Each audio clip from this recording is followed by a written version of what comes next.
Every time someone puts on Twist and Shout at a party, the room changes.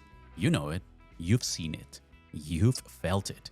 The second that guitar riff hits, something takes over you and people start moving.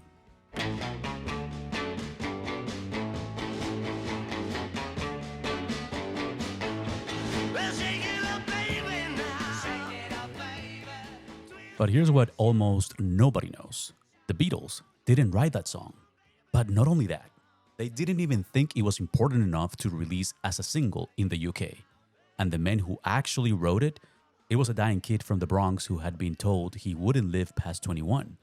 He spent time in pre-revolution Havana, dancing mambo with gangsters and Cuban musicians, came back to New York with nothing, no job, no money, and turned what he heard in those dance halls into a formula that the Beatles, the Rolling Stones, and Led Zeppelin would all eventually use.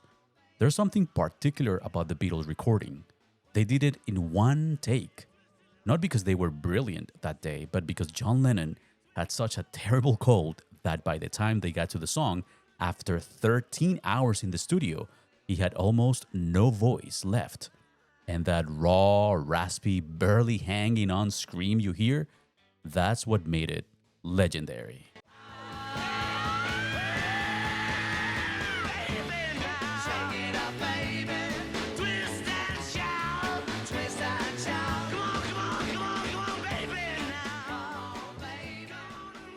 And that's before we even get to the week of April 4th, 1964.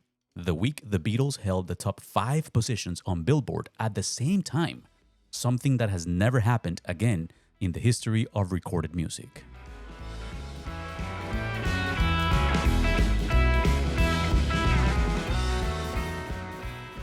Oh yeah, there's another thing. We'll take a look at how President John F. Kennedy's assassination actually played a role in the Beatles' immense popularity that year. This is the story of a song that was born in Havana, came of age in New York, crossed an ocean to Britain, and came back to America as the sound of a generation.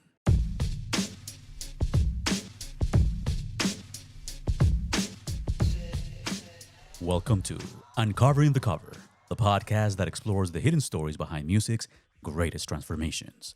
Today, we have the story of Twist and Shout, a song which began as a dying man's fusion of mambo and rock and roll, was almost ruined by a teenage genius producer, rescued by 3 brothers from Cincinnati, and finally screamed into immortality by a sick Beatle with almost no voice left.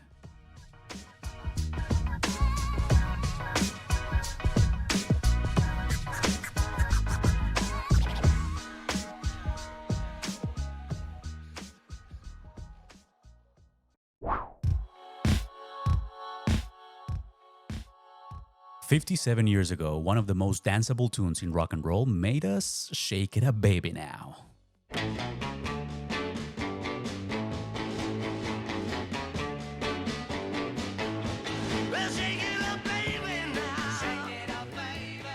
And although this catchy rhythm with a huge influence from Cuban mambo wasn't the Beatles' first top 3 single, it was their first hit not written by John Lennon or Paul McCartney. Out of the many covers the Beatles recorded during their career, Twist and Shout was the band's first cover hit. Now, here's what Paul McCartney himself has said about who wrote this song. Quote, "Many people still believe the Beatles wrote it, and that's exactly why we're here." Unquote. In fact, you may not know the name of the songwriter of Twist and Shout, but you have definitely, actually, all of us have actually heard his songs. And not just 1 or 2, dozens of them. Songs that defined the sound of the 1960s, songs that became standards, songs recorded by everyone from the Rolling Stones to Led Zeppelin and Janis Joplin. This man had a mysterious past that involved a failed attempt to be a performer, 3 different aliases, and a doctor who told him he wouldn't survive past 21 years old. He wrote and produced all the songs he's remembered for in a span of 8 years, and although he's far less remembered than his songs, the British invasion bands owe him plenty of respect and royalties.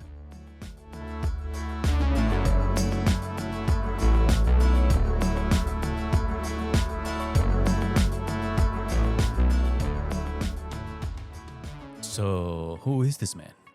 His name is Bertrand Russell Berns, born November 8th, 1929 in the Bronx, New York City, son of Russian Jewish immigrants who had Americanized their surname from Berezovsky.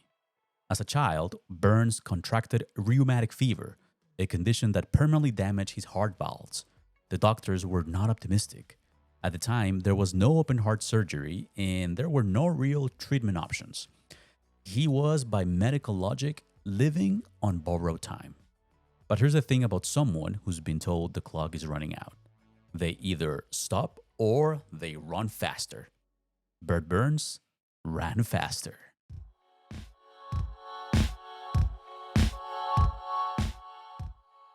Imagine growing up knowing your heart might kill you at any moment. Now imagine that's the thing that makes you write better songs than almost anyone alive. Growing up, surrounded by the vibrant African American and Latino communities of the Bronx, Berns fell in love with two things: music and dancing. Specifically, mambo, which in the early 1950s was taking New York City by absolute storm.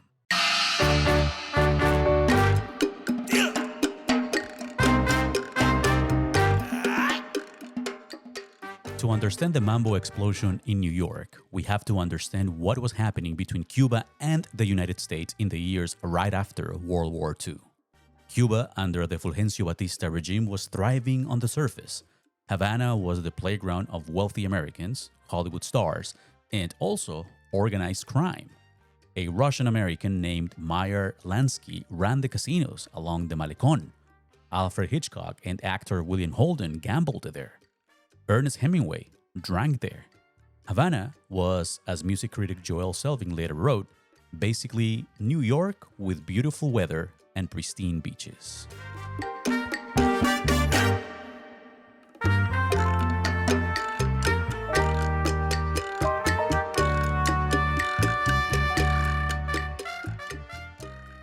And this Cuba had music, extraordinary music.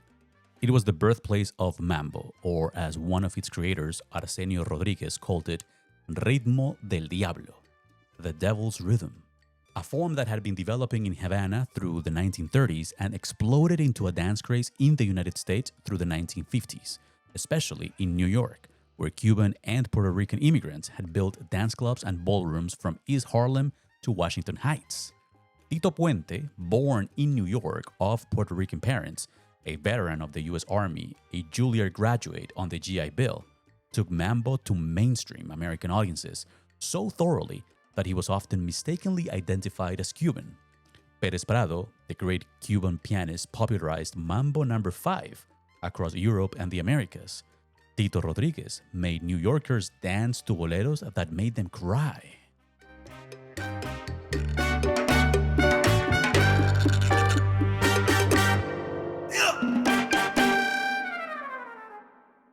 And in the middle of all of this was a young man from the Bronx named Bert Berns, who was one of the most respected mambo dancers in the ballrooms of New York City. In the winter of 1957, Berns made a decision. He was 28 years old. He had no money, no job, no real prospects. He was living in the West Village on the mercy of his mother, who would quietly slip him some dollars behind his father's back. He was determined to make it an entertainment, and Havana was the place where things happened at that time. So, he left to Cuba.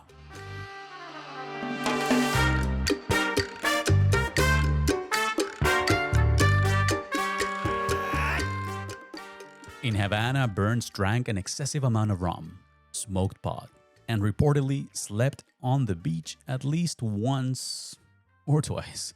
He hung out with the great Cuban musicians of the time, Arsenio Rodriguez, Benny Moré. He was there in the middle of the early rumblings of Fidel Castro's revolution, and ultimately, he ran out of money and decided to head home to New York. But as Joel Selvin writes in Here Comes the Night, The Dark Soul of Bert Berns and the Dirt Business of Rhythm and Blues, his time in Havana may have been the galvanizing moment that gave Berns his greatest artistic vision, his blending of the mambo and rock and roll.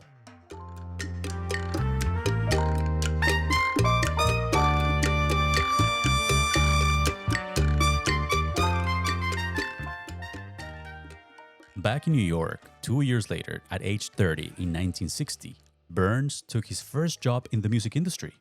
$50 a week as a song plugger for Robert Mellon Music at 1650 Broadway, right in the heart of the legendary Brill Building scene. A song plugger was the person who pitched songs to established artists to record. It was a foot in the door, and Bert Berns was about to kick that door off its hinges. His first hit came in 1961, just 1 year later, A Little Bit of Soap, performed by the Jarmels.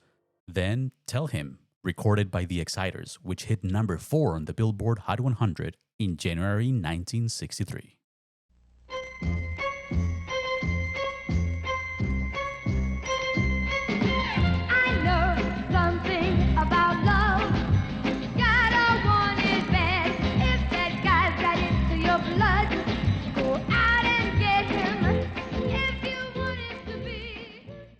But in 1961, he also wrote the song that is the subject of this episode. Co-written with a fellow songwriter named Phil Medley, Twist and Shout was Berns' attempt to bottle the Afro-Cuban rhythmic fire he had absorbed in Havana and marry it to the rock and roll excitement sweeping America. The result? One of the greatest songs ever written. And it was about to be almost completely destroyed.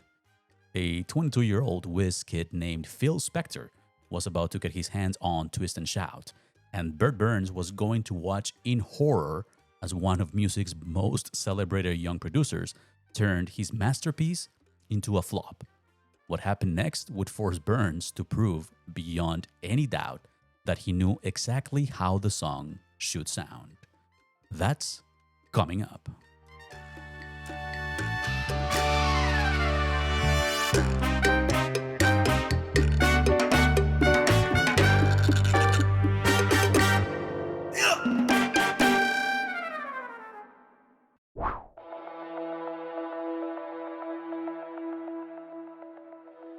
Welcome back. Before the break, we were talking about Bert Berns and his time in Cuba, how the rhythms he absorbed there became the secret ingredient in Twist and Shout. And remember we mentioned the song was almost ruined by Phil Spector? He produced the first recording ever of Twist and Shout for a young group called The Top Notes in February 1961. Berns hated this version.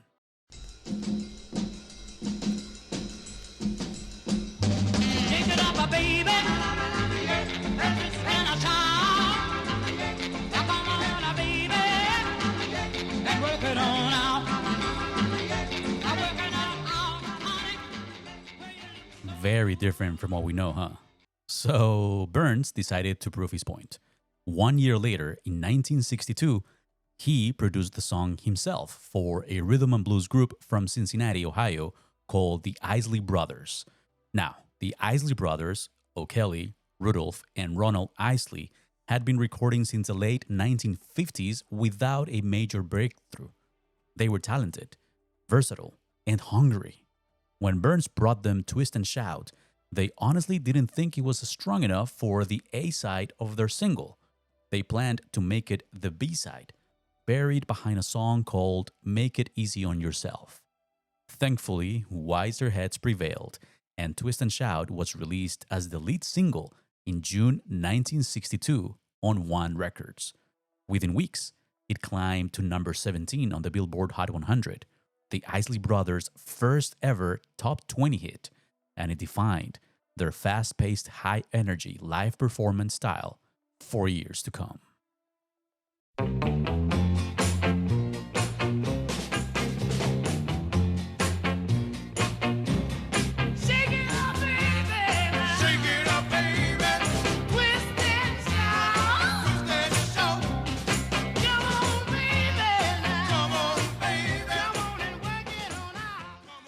Now that is the real sound of Twist and Shout, exactly as Berns imagined it.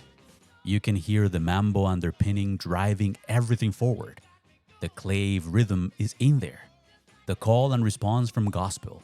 The raw physical energy that Berns had watched Cuban musicians generate in those Havana dance halls. The single even made it to the UK Top 50. And that detail matters more than it might seem, because it landed in the ears of a record executive at Decca Records, one of the two most powerful music labels in Britain at the time. Now, here's where the story gets genuinely fascinating and a little bit cruel. On New Year's Day 1962, a Decca executive named Dick Rowe, head of A&R, whose job was to find the next big thing in British music, famously supervised an audition. 4 young musicians from Liverpool came in and played 15 songs at the Decca studios in London. Dick Rowe was not impressed. He turned them down and he reportedly told their manager the reason. Quote, "Groups with guitars are on their way out." End quote. The 4 young musicians from Liverpool were, of course, the Beatles. Remember, we talked about this moment in time also on our episode about Bésame Mucho, that Mexican folk song which the Beatles also recorded and brought to this edition with Decca Records. You can go and listen to it on your favorite podcast platforms as well. Instead of the Beatles, Decca signed a group called Brian Poole and the Tremeloes, and in June 1963, exactly 1 year after the Isley Brothers charted with the song, Decca released a cover of Twist and Shout by their new signing. It went on to number 4 in the UK.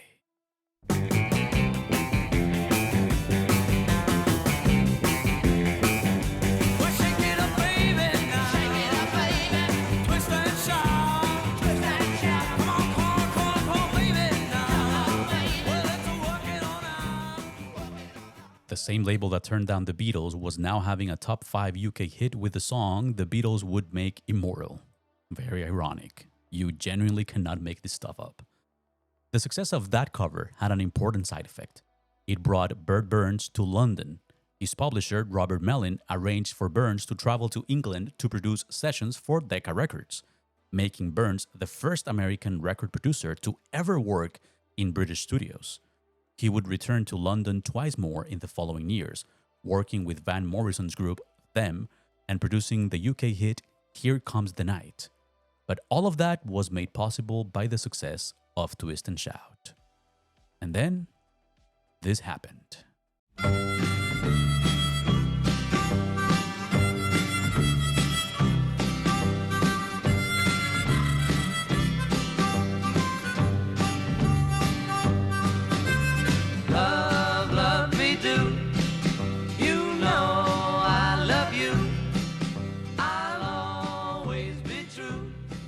The Beatles moved on from their Decca rejection, and 5 months later, in May 1962, they signed with Parlophone Records, a label within the EMI group. Their debut single, Love Me Do, was released in October 1962 and reached number 17 in the UK. Their second single, Please Please Me, went to number 2 after they performed it live on national television during one of the worst winters in British history, a moment that introduced the Beatles to practically every British home at once. On November 11, 1962, the Beatles had been booked into the Abbey Road studios for what would become one of the most legendary single days in music history. Producer George Martin had a plan. They would record the entire Please Please Me album in one session. 13 hours, 14 songs, all in one day. John Lennon had a terrible cold that day. He was drinking milk constantly to soothe his throat. He was sucking on cough drops. At certain moments on the album recording, you can actually hear him cough. George Martin knew that Lennon's voice was deteriorating as the session went on, which is exactly why Martin saved Twist and Shout for last. Here's what Paul McCartney said about it years later. But when we first started off recording, I just heard Twist and Shout the other day on the radio, and I was telling the kids, I was saying we did that like at the end of a 10-hour session that we took to make our first album. We had to save that one to the end, and if you listen to John's voice, you can tell he's been singing for 10 hours. You know, it's really, it's brilliant, you know, screaming and really gutsy. But we had to save that one right to the end because we couldn't have done the other stuff if he'd have sung that first. We just wrecked him. But I'd say we did do that album that contained some good stuff like Twist and Shout in one day. Now, you won't hear of people doing that any longer, but it gets spirit in it that way. You get this real good spontaneous spirit that if you're lucky enough to be able to get that on record, it really communicates to people, you know. So by the time they got to the final track, with just 15 minutes of studio time left, Lennon had been singing for over 12 hours. His voice was raw. His throat was almost completely gone. And the result is this.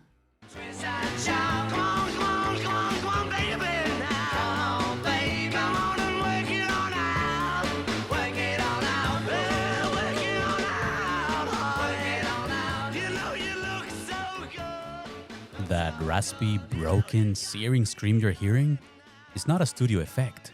It's not a deliberate stylistic choice. That is the sound of a man giving every single remaining molecule of his voice to a song with no safety net, no second chance, and barely 15 minutes to get it right. George Martin wanted a second take, but John Lennon literally could not sing another note. The first take is the only take. Lennon would later say his voice was not the same for months after recording, that it was very difficult for him to even talk or swallow.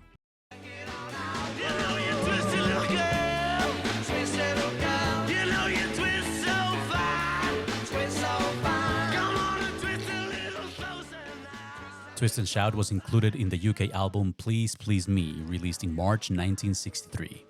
At that point, the Beatles were becoming a phenomenon in Britain. But in the US, nobody knew they existed. She Loves You, released as a single in September 1963, failed to enter the Billboard charts. From Me to You didn't chart above number 116. Even as Beatlemania swept the UK, the American market was completely unmoved. Something needed to happen. Something unexpected. Something no one could have planned. That's coming up.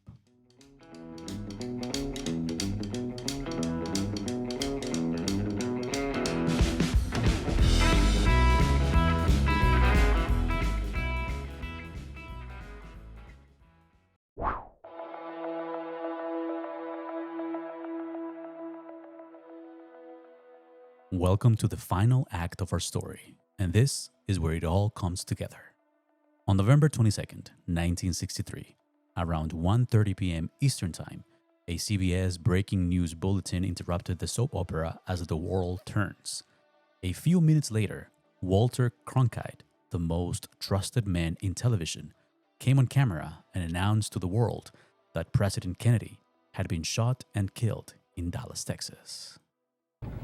From Dallas, Texas, the flash, apparently official, President Kennedy died at 1 p.m. Central Standard Time, 2 o'clock Eastern Standard Time, some 38 minutes ago.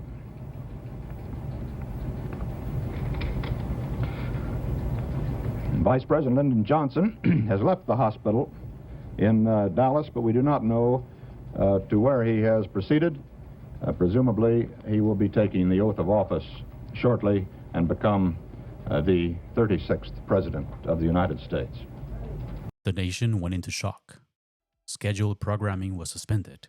A Beatles segment that was going to air on CBS that night, the first time most Americans' audiences would have ever seen them, was pulled off the air. 18 days later, however, on December 10th, 1963, Cronkite decided the country needed something to lift its spirits. He remembered that shelved piece about some unusual young musicians from England, and he put it on that night's broadcast. Yeah. Those are the Beatles, those are. And this is Beatleland, formerly known as Britain, where an epidemic called Beatlemania has seized the teenage population, especially female. Some of the girls can write, and they belong to the Beatle fan club.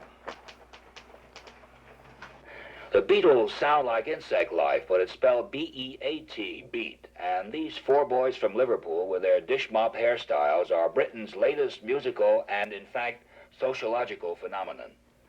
They have introduced what their press agents call the Mersey sound, after the River Mersey on which Liverpool stands. And though musicologists say it is no different than any other rock and roll, except maybe louder, it has carried the Beatles to the top of the heap. In fact, they have met royalty. A man by the name of Ed Sullivan was watching, and he called Cronkite immediately. 2 months later, the Beatles were on the Ed Sullivan Show in one of the most watched TV moments in American history. But before we go there, here's another part of the story that I love even more. In Washington, D.C., a 15-year-old girl named Marsha Albert was watching that CBS News story on the Beatles. She was transfixed. She sat down and wrote a letter to her local radio station, WWDC. Her question was simple. Why can't we have music like that here in America? The DJ at WWDC, Carol James, had also seen the piece. He had never heard of the Beatles and didn't have any of the records at the station. So he contacted a friend who worked for British Airways and convinced a flight attendant to bring a copy of I Want to Hold Your Hand back from London on the next flight. 2 days later, on December 17, 1963, James invited Marsha Albert, the 15-year-old who had written the letter, to introduce the song live on the air. So Marsha Albert of Dublin Drive of Silver Spring has the honor of introducing something brand new and exclusive here at WWDC. Marsha, the microphone here on the Carol James Show is yours. Ladies and gentlemen, for the first time on the air in the United States, here are the Beatles singing I Want to Hold Your Hand. And the rest, as they say, is history. Because by the time the Beatles landed in New York on February 7th, 1964, at JFK Airport, which had been just renamed after the former president, the group was met by approximately 3,000 screaming fans. America was ready.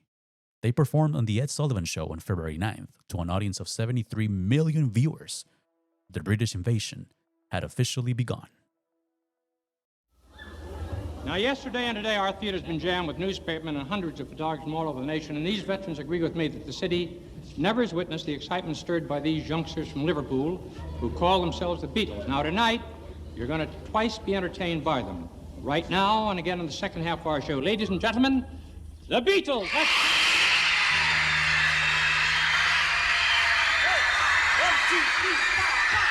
Close your eyes and I'll kiss you. And here's where we reach a moment in music history that may never be equaled. The week of April 4th, 1964. That week, the Beatles occupied every single position in the top 5 on the Billboard Hot 100. Number 1, Can't Buy Me Love. Number 2, Twist and Shout. Number 3, She Loves You. Number 4, I Wanna Hold Your Hand. Number 5, Please Please Me. The Billboard Hot 100 has been running continuously since 1958. In those 6+ decades, through Elvis, through Michael Jackson, through Thriller, through Beyonce, through Taylor Swift, through Bad Bunny, no artist has ever held all 5 top positions simultaneously. Ariana Grande came closest in February 2019 when she held the top 3. The top 5 belongs to the Beatles alone. The following week, they held 14 positions in the top 100. Twist and Shout, a song written by a dying man from the Bronx, born in Havana's dance halls, rescued from obscurity by 3 brothers from Cincinnati, and screamed into immortality by a sick Beatle with almost no voice left, was number 2 in the country on one of the most extraordinary weeks in the history of popular music. As for the Beatles themselves, their career was brilliant but short. By 1970, they had broken up. Of the 4 original members, only Paul McCartney and Ringo Starr remained with us.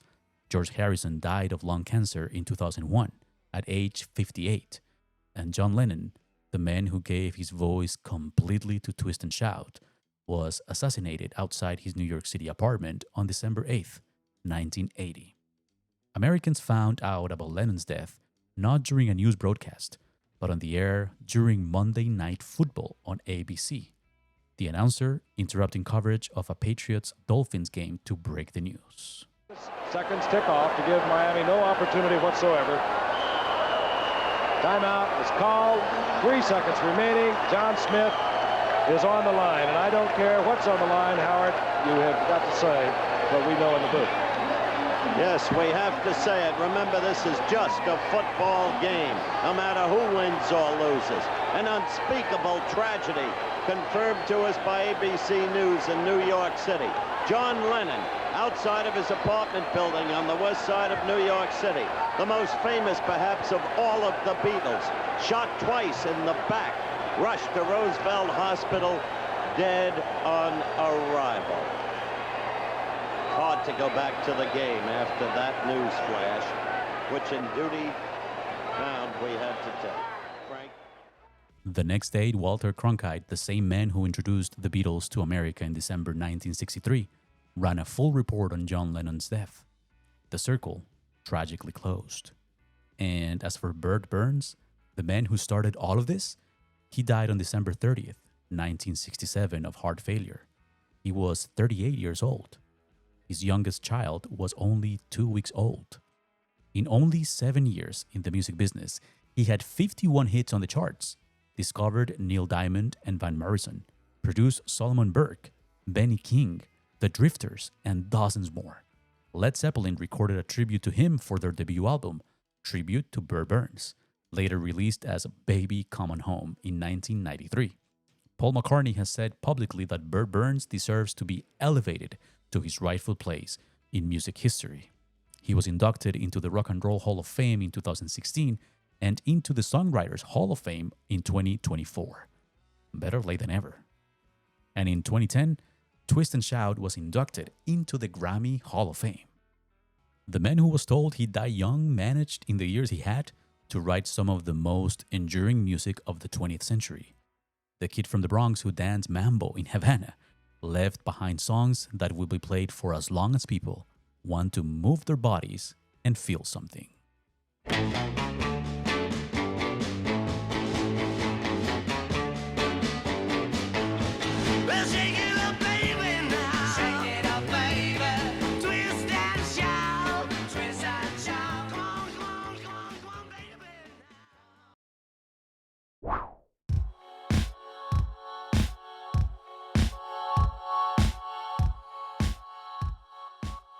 Twist and shout. 3 words that have made every single person who has ever heard them want to move. Today we followed the song from its origins, a man from the Bronx shaped by Afro-Cuban mambo and given a death sentence, who blended the rhythms of Havana with the energy of rock and roll and handed the world something that has never stopped playing. Bert Berns wrote a song that Phil Spector first broke, that the Isley Brothers first made right, that the Beatles recorded in 15 minutes with one take and no voice, and turned into the most famous covers in rock history. We saw how a record executive's catastrophic mistake opened the door for the British invasion. We saw how a president's assassination accidentally gave 4 young musicians from Liverpool their chance to conquer America. We saw a 15-year-old girl write a letter that launched Beatlemania. And we witnessed the most extraordinary week in Billboard chart history, a record that has stood for over 60 years and shows no signs of ever falling. Here's what I want to leave you with as a cultural observation, because this is ultimately what Uncovering the Cover is really about. Twist and Shout is a perfect case study in how American music has always worked, and maybe always should work. A Jewish kid from the Bronx absorbs the rhythms of Cuban immigrants, creates a song performed first by African-American artists from Ohio, which gets picked up by working-class British musicians who carry it back across the Atlantic and turn it into the defining sound of a generation. At every step in that chain, someone is listening beyond the borders of their own world, finding something extraordinary in the music of someone different and transforming it into something new. That is how culture survives. That is how music grows. That is what makes Twist and Shout not just a great song, but a great story.